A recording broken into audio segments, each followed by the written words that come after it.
Tenth class, how are you? कैसे हैं आप सब? हमारा जो चैप्टर चल रहा है द साउंड ऑफ म्यूजिक, जिसमें हमारी पहली स्टोरी हमने आपको क्लियर कर दी है, यानी कि जो एवलिन ग्लिनी के ऊपर स्टोरी थी उसको हमने लास्ट वीडियो में आपका फिनिश कर लिया है। यानी कि इसमें दो पार्ट में डिवाइड चैप्टर है आपका।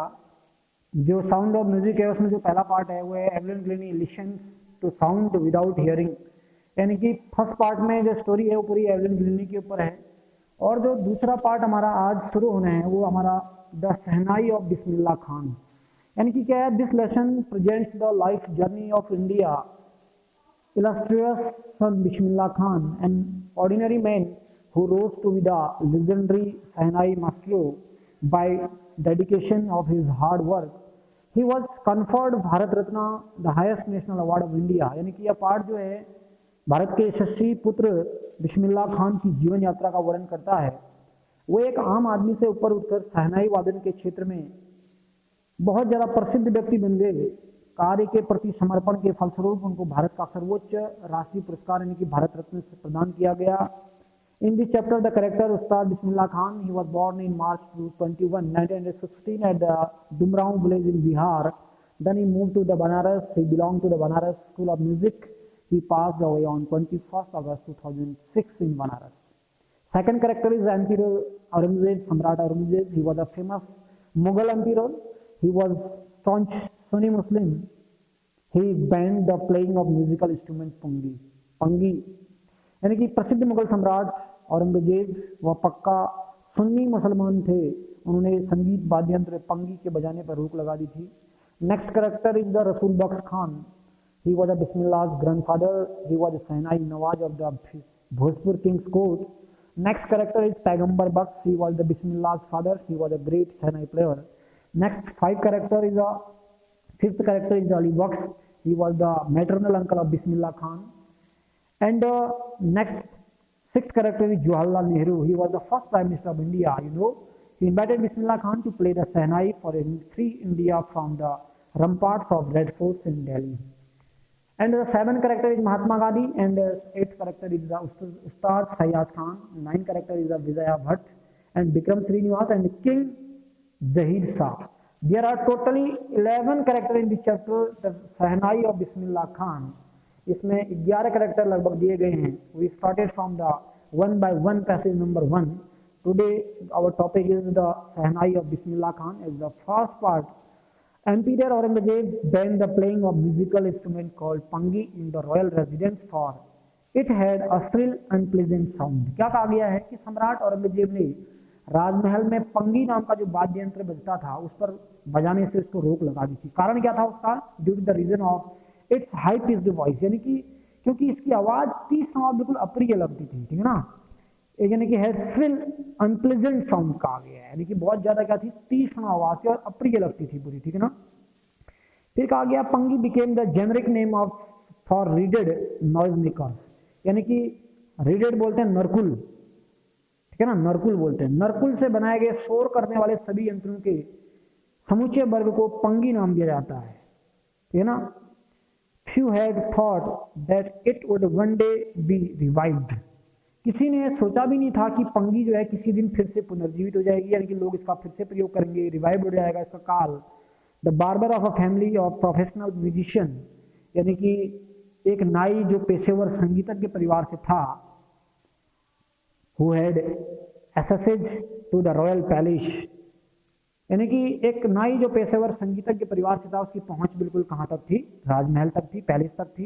Decided to improve the tonal quality of pungi, उसने पंगी की स्वर जो संबंधी गुण है उसमें सुधार लाने का निश्चय किया। He chose a pipe with a natural hollow stem that was longer and broader than the pungi, यानी कि उसने एक नली का चयन किया। ठीक है ना, जिसका प्राकृतिक बिल्कुल खोखला तना था, जो कि पंगी से अधिक लंबी थी और चौड़ी भी थी। और क्या किया उन्होंने? And made 7 holes on the body of the pipe, और उस जो पाइप था पूरा, उस पाइप में उन्होंने कितने छेद बनाए? 7 छिद्र बनाए। ठीक, ये बांसुरी की तरह लगता है, ठीक है ना। उसके बाद कहा कि when he played on it, जब वो इसे बजाता था, closing and opening some of these holes, इन छेदों में से कुछ छेदों को बंद करता था, कुछ को खुला रखता था। तब क्या हुआ? सॉफ्ट हमने कोमल एंड मेलोडियस, यानी कि सुरीली कोमल और सुरीली साउंड में ध्वनि वर प्रोड्यूस्ड, यानी कि उत्पन्न होती थी। प्रोड्यूस में, ठीक है ना, ये प्रोड्यूस्ड वर्ड आया है। ठीक, नेक्स्ट उसके बाद है he played the instrument before royalty and everyone was impressed. क्या हुआ, उसने शाही परिवार के सदस्यों के सामने उस यंत्र को बजाया और सभी जो है उससे प्रभावित भी हुए, बहुत ज़्यादा इम्प्रेस भी हुए। The instrument so different from the pungi had to be given a new name. और क्या हुआ कि वह यंत्र जो पंगी से बहुत भिन्न था उसको कोई नया नाम देना था। अब नया नामकरण होना था उसका, क्योंकि पंगी से थोड़ा भिन्न था। पंगी को आप इधर पिक्चर में देख सकते हो, इसको बैन कर दिया था, ठीक है ना, यानी कि इसका नाम बदलना था। ठीक, उसका नाम बाद में ये होगा, ठीक है ना। कहने का मतलब क्या है, the instrument too different from the pungi had to be given a new name, यानी कि जिस पंगी को बजाता था उस शाही परिवार के सदस्यों के सामने उस यंत्र को बजाया तो प्रभावित भी हुए, और यंत्र से बहुत भिन्न था वो पंगी से, और उसका कोई नया नाम उन्हें रखना था।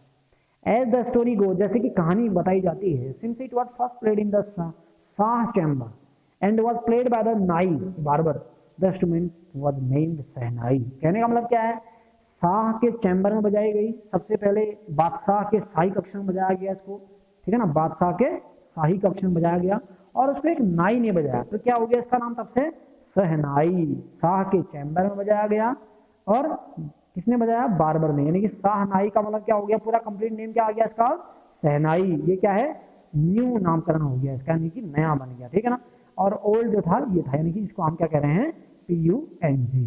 इसको क्या कर लिया था, उधर शाही दरबार में इसने रोक लगा दी थी, क्योंकि इसकी क्या थी, अनप्लेजेंट और फ्रील आवाज थी, तीक्ष्ण आवाज थी, इसके कारण इसको बैन कर दिया गया, इसलिए इसका जो प्रचलन था इसको बंद कर दिया गया। नेक्स्ट जो नामकरण हुआ एक पाइप में 7 छिद्र कभी बंद कभी खोल के बजाने का, जो शाह के चैम्बर में बजाया गया और एक बार्बर के द्वारा, नाई के द्वारा बजाया गया, तब से इसका नाम क्या पड़ गया, शहनाई पड़ गया, ठीक है ना। सेकंड पैरे में हम चलेंगे, नेक्स्ट वाला है जो the sound of the shehnai began to the considered auspicious. Shehnai की आवाज को बिल्कुल ऑस्पिशियस में बिल्कुल शुभ समझा जाने लगा, अच्छी आवाज शुभ समझा जाने लगा। And for this reason it is still played in the temples and in an indispensable component of any North Indian wedding. और इस कारण से शहनाई जो है अब भी मंदिरों में बजाई जाती है और उत्तरी भारत में किसी भी विवाह का वह अपरिहार्य अंग है, यानी कि उत्तरी भारत में जब भी क्या होता है, नॉर्थ इंडिया में जब भी कहीं पर शादियां होती हैं, वेडिंग होता है, तो इस शहनाई को बजाया जाता है। In the past the shehnai was part of the नौबत और traditional ensemble of 9 instrument found at the royal courts. क्या कहा गया है, प्राचीन काल में शहनाई नौबत का एक भाग थी। नौबत भी एक प्रकार का इंस्ट्रूमेंट है, ठीक है ना, अर्थात राज दरबार में पाए जाने वाले जो 9 वाद्य यंत्र थे, उन 9 वाद्य यंत्रों के परंपरागत समूह का एक भाग थी कौन, शहनाई। फिर उसके बाद कहा गया है the credit for bringing this instrument into the classical stage goes to Ustad Bismillah Khan.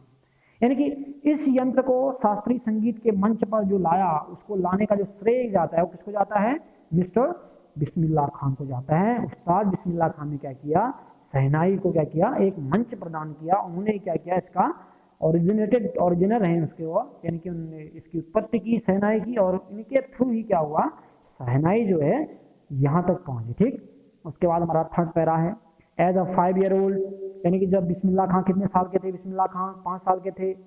Played gilli danda near a pond in the ancient state of Dumraon in the Bihar.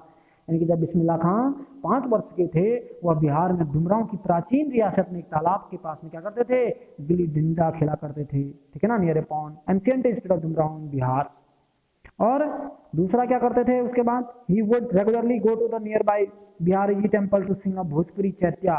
और नियमित रूप से रोज क्या करते थे, नजदीक में एक बिहारी जी के मंदिर में भोजपुरी चैत्या गाने के लिए जाया करते थे। कौन जाते थे, उस्ताद बिस्मिल्लाह खान जाया करते थे।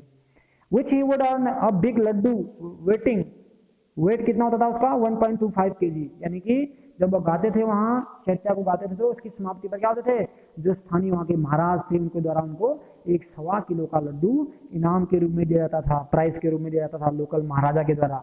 दिस हैपेंड 80 ईयर्स है, यह कब हुआ, 80 साल पहले की बात है, 80 ईयर्स पहले का टाइम पीरियड था, ठीक है ना।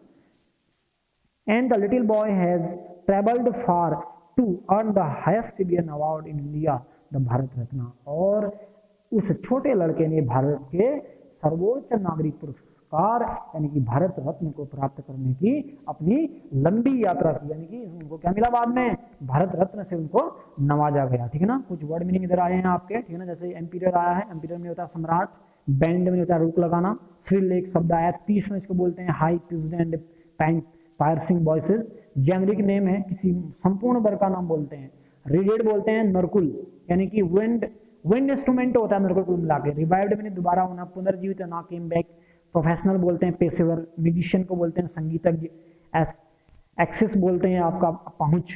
टोनल है एक शब्द इसमें स्वर संबंधी, इसको रिलेटिंग टू म्यूजिकल। हॉलो एक शब्द आया इसमें, खोखला बोलते हैं। स्टेम है इसका तना। मेलोडियस है, इसको बोलते हैं सुरीली। और रॉयल्टी बोलते हैं शाही परिवार। इंप्रेस्ड होना, प्रभावित होना। उसके बाद आया आपका चैम्बर, चैम्बर से बोलते हैं बड़े कमरों को। ठीक है ना, उसके बाद कुछ ऐसे वर्ड हैं इसमें। ऑस्पिशियस मैंने बता दिया आपको, शुभ समझा जाना इसको बोलते हैं। यहाँ पर आपका ऑस्पिशियस वर्ड आया है। ठीक है ना, ये ऑस्पिशियस है, इसको शुभ बोलते हैं। ठीक है ना, उसके बाद आपका इंडिस्पेंसेबल वर्ड आया, अपरिहार्य बोलते हैं। कंपोनेंट आया अंग। असेंबल्ड में आता है एंसेंबल बोलते हैं इसको इंग्लिश में, ensemble. Instrument considered as a group, यानी कि यंत्रों का समूह। रिसेंटली में था, अभी हाल ही में। ठीक है ना, ये सबसे एंशियंट एक वर्ड आया, प्राचीन। अर्न मैंने कमाना होता है। सिविलियन अवार्ड जानते हैं, नागरिक सम्मान। ये सिविलियन अवार्ड किसको मिला, बिस्मिल्लाह खां को मिला। ये देखो हाईएस्ट सिविलियन अवार्ड यानी कि नागरिक सम्मान। ठीक, यहाँ तक कि आपने वर्ड मीनिंग और ट्रांसलेशन